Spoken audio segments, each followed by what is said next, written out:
Hey guys, Andrew with Prime Medical Training here again, and today we're going to talk about if CPR really does break ribs. That's a question we get a lot of times in our classes when we're talking about compressions. The American Heart Association says that compressions should be at a depth of 2 to 2.4 inches. Now that's pretty deep. If you push on your chest, you'll notice there's not a lot of give there.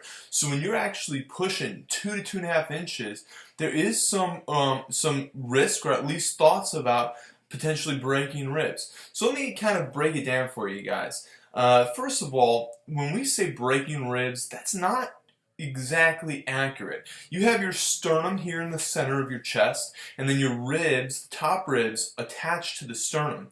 When you're doing compressions, you're pushing down directly on the sternum here, and you're not generally going to be breaking ribs. You'll hear some popping and some cracking sometimes, especially the older your patient or victim is. You're going to be more likely to hear some of that, but it's not necessarily the ribs themselves breaking, it's the ribs separating from the sternum. And so there's cartilage in between the ribs and sternum, so you're going to hear that cracking, that popping, because it's separating and tearing away from the sternum. So you're not actually breaking things. Now there are some times when you will actually break a rib, and that's generally because your hand placement is off and you're putting your hand off to one side of the chest or the other. But if you're doing CPR right and you hear popping and cracking, that's generally because you've got the ribs pulling away from the sternum. The next question that we get is, well, is there a chance of us getting sued for that? And the answer is no. The Good Samaritan laws in your state do cover you and protect you. You're trying to help a person and you're doing the best of your ability to save their life.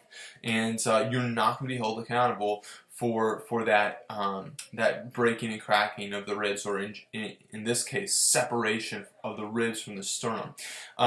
It's a pretty simple procedure to put it back together. Generally, they go in, they take some wire, and they'll actually wire your ribs back to your sternum. It heals. It's obviously going to be very sore and painful for a few weeks, but it's generally a very low risk complication that happens when you're doing CPR. If you have any questions, please leave them in the comments below. Love to hear from you. Andrew with Prime Medical Training.